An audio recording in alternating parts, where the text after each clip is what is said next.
Hallelujah. ನಮ್ಮ ಕರ್ತನಾದ ಯೇಸು ಕ್ರಿಸ್ತನ ನಾಮದಲ್ಲಿ ನಿಮ್ಮೆಲ್ಲರಿಗೂ ಶುಭಗಳು. Good morning. ಬನ್ನಿರಿ, ಈ ದಿನದ ಅನುದಿನದ ಧ್ಯಾನದಲ್ಲಿ ದೇವರು ನಮ್ಮೆಲ್ಲರ ಸಂಗಡ ಏನೆಂದು ಮಾತಾಡುತ್ತಾರೆ ಎಂಬುದಾಗಿ ನಾವೆಲ್ಲರೂ ಲಾಲಿಸೋಣ.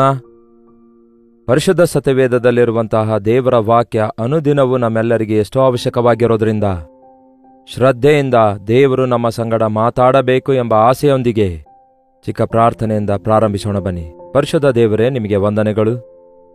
ದಿನಾಲು ಒಂದು ಜಗಳ, ದಿನಾಲು ಒಂದು ಸಮಸ್ಯೆ, ದಿನಾಲು ಒಂದು ಹೋರಾಟ ಎದುರಿಸುತ್ತಾ ಇದ್ರೂ ಕೂಡ ಅವೆಲ್ಲವುಗಳಿಂದ ನಮ್ಮನ್ನು ಬಿಡಿಸುತ್ತಾ ಇದ್ದೀರಿ, ನಡೆಸುತ್ತಾ ಇದ್ದೀರಿ, ಕ್ಷಮಿಸುತ್ತಾ ಇದ್ದೀರಿ, ಶುದ್ಧೀಕರಿಸುತ್ತಾ ಇದ್ದೀರಿ. ಅದಕ್ಕಾಗಿಯೇ ನಿಮಗೆ ವಂದನೆಗಳು.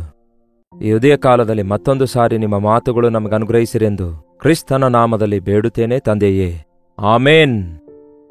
ಹೌದು ಪ್ರಿಯರೇ, ಹೌದು, ಆ ಹೊತ್ತಿನ ಕಾಟ ಆ ಹೊತ್ತಿಗೆ ಸಾಕು ಎಂಬುದಾಗಿ ಯೇಸು ಹೇಳಿದಾರಲ್ಲವೇ? ಮತ್ತಾಯನ ಸುವಾರ್ತೆ 6ನೇ ಅಧ್ಯಾಯದ 34ನೇ ವಚನದಲ್ಲಿ, ನಾಳಿನ ವಿಷಯವಾಗಿ ಚಿಂತೆ ಮಾಡಬೇಡಿರಿ, ನಾಳಿನ ದಿನವು ತನ್ನದು ತಾನೇ ಚಿಂತಿಸಿಕೊಳ್ಳುವುದು, ಆ ಹೊತ್ತಿನ ಕಾಟ ಆ ಹೊತ್ತಿಗೆ ಸಾಕು.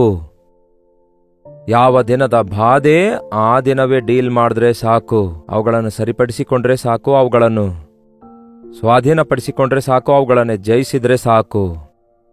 ದಿನದ ಹೋರಾಟ ಆ ದಿನವೇ ಹೋರಾಡಿದ್ರೆ ಸಾಕು. ನಾಳಿನ ದಿನದ ಹೋರಾಟ ಈ ದಿನ ಹೋರಾಡುವ ಅವಶ್ಯಕತೆ ಇಲ್ಲ. ಈ ದಿನದ ಚಿಂತೆ ಈ ದಿನಕ್ಕೆ ಸಾಕು, ನಾಳಿನ ಕುರಿತಾಗಿ ಚಿಂತಿಸುವ ಅಗತ್ಯವಿಲ್ಲ. ಆದರೆ ನಾವು ಮಾಡೋದೇನು?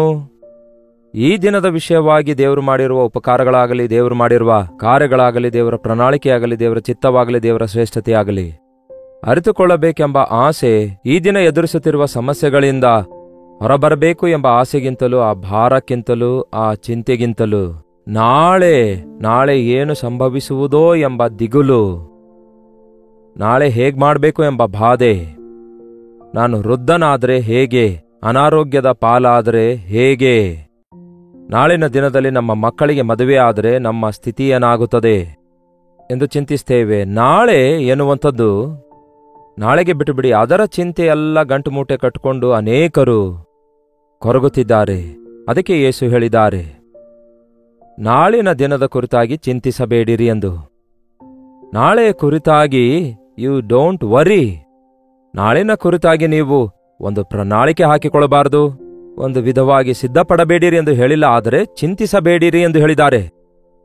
ಅರ್ಥ ಆಯ್ತಾ ಪ್ರಿಯರೇ? ಚಿಂತಿಸುವುದು ಬೇರೆ, ನಾಳಿನ ದಿನಕ್ಕಾಗಿ ನಾವು ಉಳಿತಾಯ ಮಾಡುವುದು, ಸಿದ್ಧಗೊಳ್ಳುವುದು, ಇಲ್ಲವೇ ಒಂದು ಪ್ರಣಾಳಿಕೆ ಹಾಕಿಕೊಳ್ಳುವುದು, ಅದು ಬೇರೆ. ಅದನ್ನು ಬೇಡ ಅನ್ನಲಿಲ್ಲ. ಆದರೆ ನಾಳೆ ಏನಾಗ್ತದೋ ಎಂಬ ಬಾಧೆ, ಅದರ ಕುರಿತಾದ ಚಿಂತೆ, ಅದು ಅವಶ್ಯಕವಿಲ್ಲ.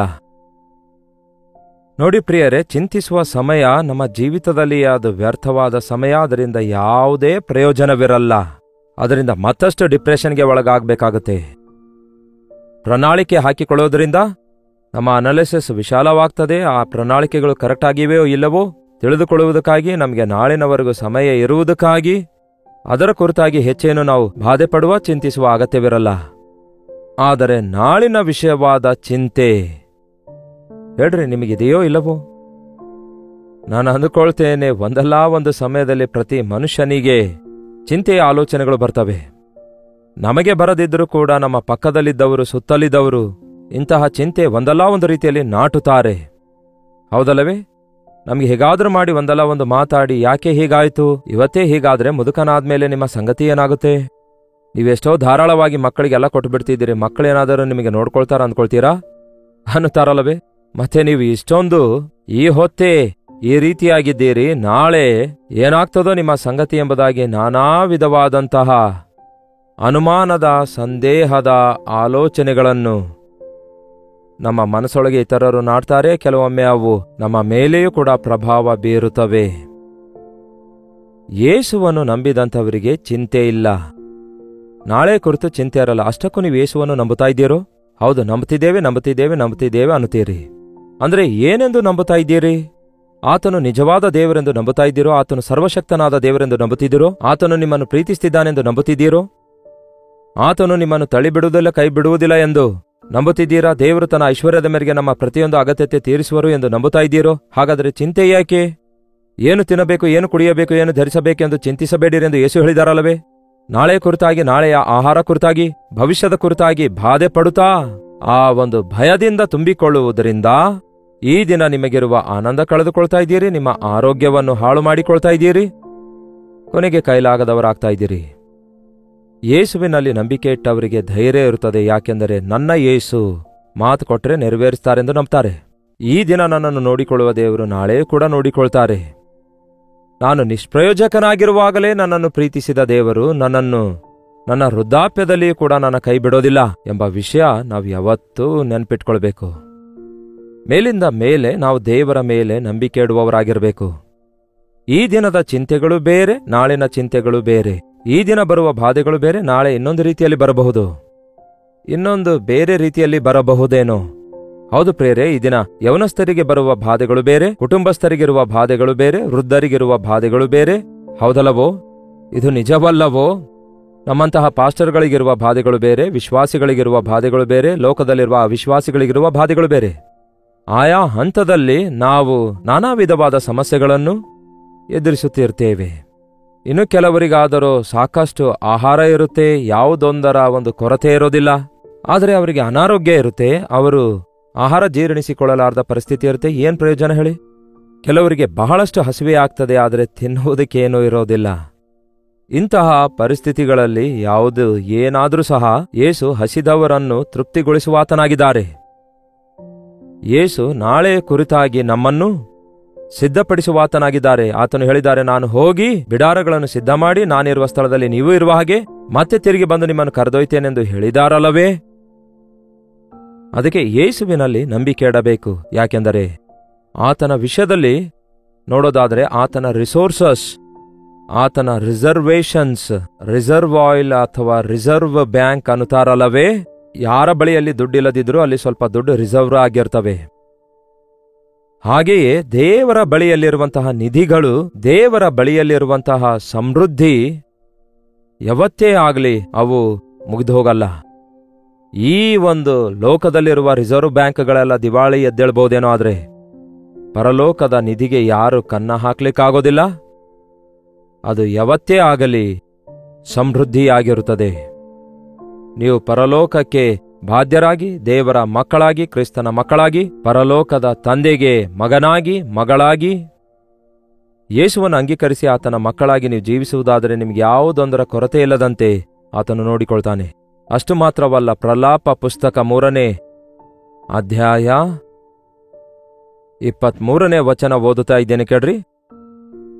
23ನೇ ಈ ವಚನ ಏನ್ ಹೇಳುತ್ತೆ ನೋಡಿ. ದಿನದಿನವೂ ಹೊಸದಾಗಿ ಆತನಿಗೆ ವಾತ್ಸಲ್ಯವು ಹುಟ್ಟುತ್ತದೆ. ಅಂದರೆ ಅನುದಿನವೂ, ಅಂದರೆ ಪ್ರತಿ ದಿನವೂ ನೂತನವಾಗಿ ಆತನಿಗೆ ವಾತ್ಸಲ್ಯವು ಹುಟ್ಟುತ್ತದೆ. ಆತನ ಪ್ರೀತಿ ಹಳೆಯದಲ್ಲ, ಆತನ ವಾತ್ಸಲ್ಯತೆ ಓಲ್ಡ್ ಸ್ಟಾಕ್ ಅಲ್ಲ. ಯೇಸುವಿನ ಪ್ರೀತಿಗೆ ಎಕ್ಸ್ಪೈರಿ ಡೇಟ್ ಇಲ್ಲ ಪ್ರಿಯರೇ. ಅದು ಶಾಶ್ವತವಾದ ಪ್ರೀತಿಯಾಗಿದೆ, ಅದು ನಿರಂತರವಾದ ಪ್ರೀತಿಯಾಗಿದೆ. ಅದಕ್ಕಾಗಿಯೇ ನೂತನವಾಗಿ ನಿಮ್ಮ ಅವಶ್ಯಕತೆಗೆ ತಕ್ಕಂತೆ ನಿಮ್ಮ ಪರಿಸ್ಥಿತಿಗಳಿಂದ ಬಿಡಿಸಬಲ್ಲಷ್ಟು, ನೀವು ಯಾವುದೇ ಪರಿಸ್ಥಿತಿಯಲ್ಲಿದ್ದರೂ ಕೂಡ ನಿಮ್ಮನ್ನು ಪ್ರೀತಿಸುವಷ್ಟು ಮಟ್ಟಿಗೆ ಆತನಿಗೆ ಆಯಾ ದಿನಕ್ಕೆ ತಕ್ಕಂತೆ ನೂತನವಾಗಿ ವಾತ್ಸಲ್ಯವು ಹುಟ್ಟುತ್ತದಂತೆ ಎಡಬಿಡದೆ ಆತನ ಸತ್ಯಸಂಧತೆಯು ನಿಲ್ಲುತ್ತದೆ. ಹಾಲೆಲೂಯ! ಎಂತಹ ದೊಡ್ಡ ದೇವರು ನಮಗಿದ್ದಾರೆ ನೋಡಿ. ಹಾಗಾಗಿ ಚಿಕ್ಕ ಚಿಕ್ಕ ವಿಷಯಗಳಿಗಾಗಿ ನಾವು ಯಾಕೆ ಚಿಂತಿಸುತ್ತಾ ಕೂತ್ಕೊಳ್ಬೇಕು ಹೇಳಿ? ನಮ್ಮ ಎಲ್ಲಾ ಸಮಸ್ಯೆಗಳಿಗೆ ಆತನೇ ಉತ್ತರ. ನಮ್ಮ ಕುಂದು ಕೊರತೆಗಳೆಲ್ಲ ತೀರಿಸುವಾತನೂ ಆತನೇ, ನಮ್ಮ ಸಂಕಟ ತೊಲಗಿಸುವಾತನೂ ಆತನೇ, ನಮ್ಮ ಮೇಲೆ ದೃಷ್ಟಿ ಇಟ್ಟಾತನು ಕೂಡ ಆತನೇ. 2 ನಾಣ್ಯಕ್ಕೆ ಮಾರಾಟವಾಗುವ ಗುಬ್ಬಿಯನ್ನು ಲಕ್ಷಿಸುವ ದೇವರು ಆತನ ಆಕಾರದಲ್ಲಿ, ಆತನ ಸ್ವಂತ ಸ್ವರೂಪದಲ್ಲಿ ಉಂಟು ಮಾಡಲ್ಪಟ್ಟ ನಮ್ಮನ್ನು ಕೈಬಿಡುತ್ತಾರೋ, ಪೋಷಿಸುವುದಿಲ್ಲವೋ, ಸಂರಕ್ಷಿಸುವುದಿಲ್ಲವೋ, ಕಾಪಾಡುವುದಿಲ್ಲವೋ? ನಂಬಿರಿ ಪ್ರಿಯರೇ. ಯಾಕೆ ಚಿಂತೆ? ಯಾವಾಗ್ಲೂ ಯಾಕೆ ಅಳ್ತಾ ಇರ್ತೀರಿ? ಯಾವಾಗ ನೋಡಿದ್ರು ಏನಾದ್ರೂ ಹೇಳ್ತಲೇ ಇರ್ತೀರಿ, ಅದು ಇಲ್ಲ, ಇದು ಇಲ್ಲ, ಅದು ಹೇಗೆ, ಇದು ಹೇಗೆ ಎಂಬ ದಿಗುಲು, ಒಂದು ವಿಧವಾದ ವಿಷಾದ. ಯೇಸುವನ್ನು ನಂಬಿದವರಿಗೆ ಇವು ಅಗತ್ಯವಿಲ್ಲ. ನಿಜವೇ ನಮ್ಮ ಹತ್ತಿರ ಏನೂ ಇಲ್ಲ, ನಿಜವೇ ನಮಗೆ ಯಾವ ಬಲವಿಲ್ಲ, ನಿಜವೇ ಇದೆಲ್ಲ ಇಲ್ಲ. ಆದರೆ ನಮ್ಮ ದೇವರು ದೊಡ್ಡವರಾಗಿದ್ದಾರೆ.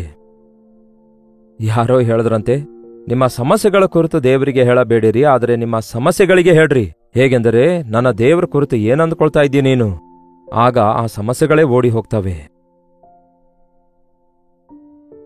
ಆಯಾ ದಿನಕ್ಕೆ ತಕ್ಕಂತೆ ಅಂದರೆ ನಿನ್ನೆಯ ವಾತ್ಸಲ್ಯ ಈ ದಿನ ಕೆಲಸಕ್ಕೆ ಬರಲ್ಲ, ನಿನ್ನೆಯ ಭಕ್ತಿ ಈ ದಿನ ಕೆಲಸಕ್ಕೆ ಬರಲ್ಲ.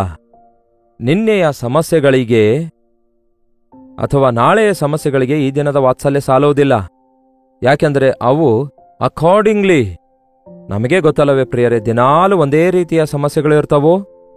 ಕೆಲವರು ಹೇಳ್ತಾರೆ, ಮನೆ ಪರಿಸ್ಥಿತಿ ಸರಿಯಾಗಿಲ್ಲದಿದ್ರೆ ಮೈ ಹುಷಾರಿಲ್ಲ, ಮೈ ಹುಷಾರಿಲ್ಲದಿದ್ರೆ ಮನೆ ಪರಿಸ್ಥಿತಿ ಸರಿಯಾಗಿರಲ್ಲ, ಮನೆ ಪರಿಸ್ಥಿತಿ ಚೆನ್ನಾಗಿದ್ದು ಮೈ ಹುಷಾರಿದ್ರೆ ಆಫೀಸ್ನಲ್ಲಿ ಸರಿಯಾಗಿರೋದಿಲ್ಲ, ಕಾಲೇಜಿನಲ್ಲಿ ಸರಿಯಾಗಿರೋದಿಲ್ಲ, ದೇಶದಲ್ಲಿ ಸರಿಯಾಗಿಲ್ಲ ಎಂದು ಏನಾದರೂ ಒಂದಲ್ಲ ಒಂದು ಸಮಸ್ಯೆ ಬರುತ್ತೆ. ಯಾವ ರೀತಿಯಾದ ಉಪದ್ರವ ಬರ್ತೇವೆಂದು ನಮಗೆ ಗೊತ್ತಿಲ್ಲ. ಎಷ್ಟೋ ವಿಧವಾದ ಸಮಸ್ಯೆಗಳು ಈ ದಿನ ಪ್ರಪಂಚದಲ್ಲಿ ತಿರುಗಾಡ್ತಿವೆ. ಯಾವಾಗ ಎಲ್ಲಿ ಯಾವುದು ಬಸ್ಟಾರ್ಟ್ ಆಗುತ್ತೆ ಎಂದು ಗೊತ್ತಿಲ್ಲ. ಯೇಸುವಿನ ಬರೋಣದ ದಿನಗಳಲ್ಲಿ ನಾವಿದ್ದೇವೆ. ನಾಳೆ ನಾವು ಇರ್ತೇವೋ ಇಲ್ಲವೋ ಗೊತ್ತಿಲ್ಲ. ನಮ್ಮ ಪ್ರಾಣ ಎಷ್ಟರದು ಇವತ್ತಿದ್ದು ನಾಳೆ ಮಾಯವಾಗುವಂಥದ್ದು, ಆವಿಗೆ ಅಂಥದ್ದಾಗಿದೆ. ಅಂಥದ್ರಲ್ಲಿ ಏನೇನೋ ಯಾಕೆ ಊಹಿಸಿಕೊಳ್ಬೇಕು ಹೇಳಿ? ಇವತ್ತಾಗಲಿ ನಾಳೆ ಆಗಲಿ ಒಂದು ಪಟ್ಟಣಕ್ಕೆ ಹೋಗಿ ವ್ಯಾಪಾರ ಮಾಡಿ ಲಾಭ ಸಂಪಾದಿಸಿಕೊಳ್ಳೋಣ ಎಂದು ಹೇಳುವಂಥವರೇ ನಾಳೆ ಏನು ಸಂಭವಿಸುವುದೆಂದು ನಿಮಗೆ ಗೊತ್ತಿಲ್ಲ. ಹಾಗಾಗಿ ಅನ್ನಪಾನವುಳ್ಳವರಾಗಿಯೇ ತೃಪ್ತಿಯುಳ್ಳವರಾಗಿರಿ. ನಿಮ್ಮ ಪ್ರಾರ್ಥನೆಗೆ ಉತ್ತರ ಕೊಡಬಲ್ಲಂತಹ ಯೇಸುವಿಗೆ ಪ್ರಾರ್ಥಿಸುವಂಥವರಾಗಿರಿ. ಒಂದು ವಿಷಯ ನಿಜ ಪ್ರಿಯರೇ, ನಿಜವಾಗ್ಲೂ ಯೇಸುವನ್ನು ನಂಬಿದವನು ನಾಳಿನ ಕುರಿತು ಚಿಂತಿಸುವುದಿಲ್ಲ. ನೋಡಿರಿ, ಚಿಕ್ಕ ಮಕ್ಕಳು ತಾಯಿಯ ಹತ್ತಿರ ಹಾಲು ಕುಡಿದ ನಂತರ, ಒಂದು ಗುಟುಕು ಹಾಲು ಕುಡಿದ ನಂತರ ಚೆನ್ನಾಗಿ ನಿದ್ರೆ ಮಾಡ್ತವೆ ಮಕ್ಕಳು, ಹೌದಲ್ಲವೇ? ಅಷ್ಟೇ ಹೊರತು ಮಮ್ಮಿ ಮತ್ತೆ ನಾಳೆ ಬೆಳಗ್ಗೆ ಕೊಡ್ತೀಯಾ, ಮಧ್ಯಾಹ್ನ ಕೊಡ್ತೀಯಾ, ಮತ್ತೆ ನನಗೆ ಹಾಲು ಕೊಡ್ತೀಯೋ ಇಲ್ಲವೋ ಎಂದು ಕೇಳ್ತದೋ? ಅಮ್ಮ ಮಗು ಅತ್ರೇ ಸಾಕು. ಆ ಮಗು ಅಳುವುದನ್ನು ಅರ್ಥ ಮಾಡಿಕೊಂಡು ಆ ಮಗುವಿಗೆ ಹಾಲು ಬೇಕಾದಾಗ ಹಾಲು, ಸ್ನಾನ ಮಾಡಿಸಬೇಕಾದಾಗ ಸ್ನಾನ, ಆ ಮಗು ಯಾವುದೇ ಬಾಧೆಯಲ್ಲಿದ್ರೂ ಕೂಡ ಆ ಬಾಧೆಯಿಂದ ಆ ಮಗುವನ್ನು ಆ ತಾಯಿ ಬಿಡಿಸುತ್ತಾಳೆ ಎಂದು ಆ ಮಗು ನಂಬುತ್ತಾದಲ್ಲವೇ? ಅದೇ ರೀತಿಯಾಗಿ ನಾವು ಕೂಡ ನಮ್ಮ ಪರಲೋಕದ ತಂದೆಯನ್ನು ಆತನಿಗೆ ಒಂದು ಸಾರಿ ಕೂಗುವುದಾದರೆ, ನಾವು ಎಂಥದೇ ಸ್ಥಿತಿಯಲ್ಲಿದ್ದರೂ ಕೂಡ ಆತನು ನಮ್ಮನ್ನು ಬಿಡಿಸಬಲ್ಲನು, ನಮ್ಮ ಹಸಿವೆ ತೀರಿಸಬಲ್ಲನು, ನಮ್ಮ ದಾಹ ತೀರಿಸಬಲ್ಲನು, ನಮಗೆ ಆದರಣೆ ಕೊಡಬಲ್ಲನು, ನಮ್ಮ ಅವಶ್ಯಕತೆ ತೀರಿಸಬಲ್ಲನು. ದುಡ್ಡಿನ ವಿಷಯದಲ್ಲಾಗಲಿ ವಸ್ತುವಿನ ವಿಷಯದಲ್ಲಾಗಲಿ ಏನೇ ಆಗಿದ್ರೂ ಸಹ ಮನುಷ್ಯರಿಗೆ ಅಸಾಧ್ಯವಾದವುಗಳನ್ನೆಲ್ಲ ಯೇಸುವಿಗೆ ಸಾಧ್ಯ. ನಂಬಿಕೆ ಇಲ್ಲದವರೇ ನಾಳೆ ಕೊಡ್ತೇನೆ ಬಿಡು ಅಂದಾಗ ಇವಾಗ್ಲೇ ಕೊಡು ಅನ್ನುತ್ತಾರೆ. ನಾಳೆ ಬರ್ತಿರೋ ಇಲ್ಲವೋ ಹೇಗೆ ನಂಬಬೇಕು ಎಂದು ಕೆಲವರು ಹೇಳ್ತಾರಲ್ಲವೇ? ಆಯಾ ದಿನಕ್ಕೆ ತಕ್ಕಂತೆ ಪಡೆದುಕೊಳ್ಳಿರಿ ಎಂದು ದೇವರು ಹೇಳಿದ್ರೆ ಈ ತಿಂಗಳ ಪೂರ್ತಿ ಒಟ್ಟಿಗೆ ಕೊಡು ಅನ್ನುತ್ತಾರೆ. ವರ್ಷ ಪೂರ್ತಿ ಬೇಕಾದ ಆಶೀರ್ವಾದ ಒಂದೇ ಸಾರಿ ಕೊಡಿರಿ ಎಂದು ಹೇಳ್ತಿರ್ತಾರೆ. ಅಂದರೆ ದೇವರನ್ನು ನಂಬುತ್ತಿಲ್ಲ ಎಂದರ್ಥ. ಆತನು ನಂಬಲು ಯೋಗ್ಯನಾದ ದೇವರು. ಆತನು ಆ ಹಳೆ ಒಡಂಬಡಿಕೆಯಲ್ಲಿ ಐಗುಪ್ತ ದೇಶದಿಂದ ಇಸ್ರಾಯೇಲರನ್ನು ಹೊರಗಡೆ ತಂದಾಗ ಅವರ ಅರಣ್ಯ ಮಾರ್ಗದಲ್ಲಿ ಅವರಿಗೆ ಊಟ ಮಾಡುವುದಕ್ಕಾಗಿ ಏನ್ ಬಡಿಸಿದ್ರು ದೇವರು? ಆಕಾಶದಿಂದ ಮನ್ನವನ್ನು ಸುರಿಸಿದ್ರು. ಆ ಮನ್ನ ಧನಿಯ ಬೀಜದಂತಿರುವ ಆ ಮನ್ನವನ್ನು ಅನುದಿನವೂ ಮೊಳಕಾಲೂರಿ ಮಂಜಿನಂತೆ ಬೀಳುವಾಗ ಆ ಒಂದು ಕಾಳುಗಳನ್ನು ಪಾತ್ರೆಯೊಳಗೆ ಆರಿಸಿ ತುಂಬಿಸಿಕೊಳ್ಬೇಕು. ದಿನವೆಲ್ಲ ಅದನ್ನೇ ಭುಜಿಸಬೇಕು. ಅದನ್ನು ಯಾರೂ ಬಚ್ಚಿಟ್ಕೊಳ್ಬಾರ್ದು. ನಾಳೆಗಾಗಿ ಯಾರಾದರೂ ಹೆಚ್ಚು ಆರಿಸಿಕೊಳ್ಳುವುದಾದರೆ ಅದು ಹಾಳಾಗ್ತಿತ್ತು. ಹಾಗೆಯೇ ಕೆಲವರು ಶೇಖರಿಸಿ ಇಟ್ಕೊಂಡಿದ್ರಂತೆ. ಅದಕ್ಕೆ ನಾತ ಹತ್ತಿತೆಂದು ಬೈಬಲ್ ಹೇಳ್ತದೆ. ಇವತ್ತಿನ ಭಕ್ತಿ ನಾಳೆಗೆ ಕೆಲಸಕ್ಕೆ ಬರಲ್ಲ. ಇವತ್ತು ಪ್ರಾರ್ಥನೆ ಮಾಡಿದ್ರೆ ನಾಳೆಗೆ ಅದು ಸಾಕಾಗೋದಿಲ್ಲ. ಮತ್ತೆ ನಾಳೆ ಮಾಡಬೇಕು, ಮೇಲಿಂದ ಮೇಲೆ ಮಾಡಬೇಕು. ಅದಕ್ಕಾಗಿಯೇ ದೇವರು ಇಸ್ರಾಯೇಲರನ್ನು ಪರಿಶೀಲಿಸುವುದಕ್ಕಾಗಿ ಅಲ್ಲೇನೋ ಒಂದು ಫುಡ್ ಕಾರ್ಪೊರೇಷನ್ ಇಟ್ಟಂತೆ, ಒಂದು ಗೋಡಾನ್ ಇಟ್ಟಂತೆ ಅಲ್ಲಿ ಧಾನ್ಯ ಚೀಲ ಚೀಲಗಟ್ಟಲೆಯಾಗಿ ಒಟ್ಟುಗೂಡಿಸಿ ಆಹಾರ ದಿನಿಸಿ ಇಡಲಿಲ್ಲ. ಆದರೆ ಆಯಾ ದಿನಕ್ಕೆ ತಕ್ಕಂತೆ ಮೇಲಿನಿಂದ ಸಹಾಯ, ಆಕಾಶದಿಂದ ಆ ಮನ್ನಾ ಧನಿಯ ಬೀಜದಂತೆ ಅಂದ್ರೆ ಬಹಳ ಚಿಕ್ಕದಾಗಿರ್ತಿದ್ವು. ಅವು ಮಂಜಿನಂತೆ ಬೀಳುವಾಗ ಆರಿಸಿಕೊಳ್ಬೇಕಿತ್ತು. ಯಾಕೆ ದೇವರು ಹಾಗೆ ಮಾಡಿದ್ರು ಗೊತ್ತಾ? ದಿನಾಲೂ ದೇವರು ನಮ್ಮನ್ನು ಪೋಷಿಸುತ್ತಾರೆ ಎಂದು ನಂಬಬೇಕು. ನನ್ನ ದೇವರು ನಾಳಿನ ದಿನ ನನಗೆ ಆಹಾರ ಕೊಡ್ತಾರೆ ಎಂಬ ಯಾವ ಅನುಮಾನವೇ ಇರಬಾರದು. ಬೆಳಗಾದ್ಮೇಲೆ ನೀವು ಎದ್ದೇಳುವುದರೊಳಗಾಗಿಯೇ ಸೂರ್ಯ ಉದಯಿಸುತ್ತಾನೆ. ನೀವು ಮಲಗುವಾಗ ಸೂರ್ಯನು ಅಸ್ತಮಿಸುತ್ತಾನೆ. ಯಾವತ್ತೇ ಆಗಲಿ ನಾವು ಅಪನಂಬಿಗಸ್ಥರಾಗಿರ್ಬೋದು, ಆದರೆ ಸೂರ್ಯನು ಉದಯಿಸಲಾರದಂತಹ ದಿನ ಇದೆಯಾ? ಚಂದ್ರನು ಪ್ರಕಾಶಿಸಲಾರದಂತಹ ಸಮಯ ಇದೆಯಾ? ದೇವರಿಗೆ ಸರ್ವ ಸೃಷ್ಟಿ ಎಲ್ಲವೂ ಕೂಡ ವಿಧೇಯವಾಗುತ್ತದೆ.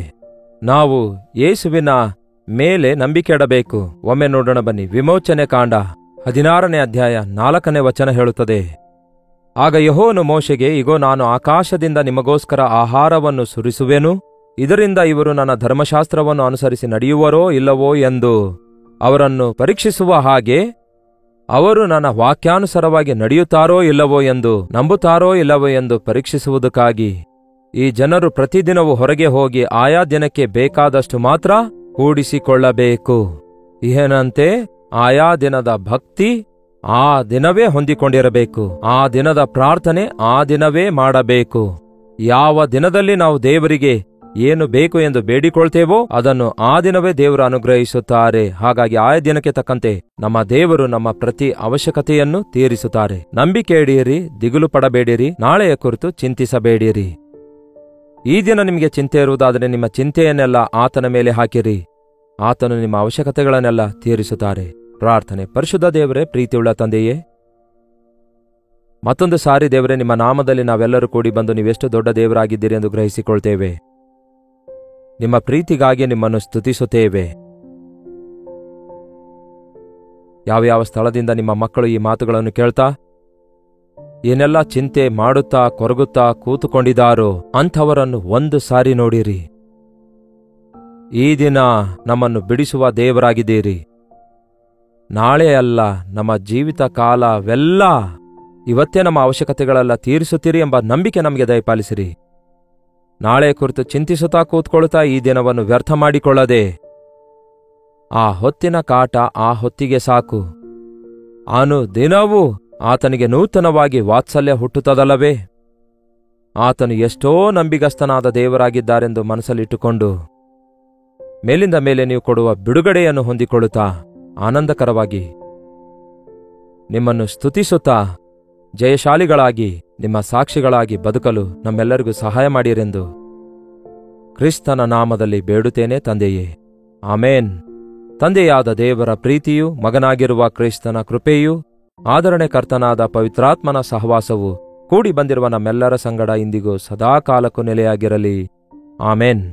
ದೇವರಿಗೆ ಸ್ತೋತ್ರ. ನೀವು ಯಾವ್ಯಾವ ಸ್ಥಳದಿಂದ ವೀಕ್ಷಿಸುತ್ತಾ ಇದ್ದೀರಿ ಎಂಬುದಾಗಿ ಲೈವ್ ಚಾಟ್ನಲ್ಲಿ ಬಂದು ನಿಮ್ಮ ಹೆಸರು, ಊರು, ಎಲ್ಲ ವಿವರಗಳನ್ನು ಟೈಪ್ ಮಾಡುವುದು ಮಾತ್ರವಲ್ಲ, ವಾಟ್ಸಪ್ ಮೆಸೇಜ್ ಮುಖಾಂತರ ಮನವಿಗಳನ್ನು 8939731313 ನಂಬರ್ಗೆ ತಿಳಿಸಿರಿ.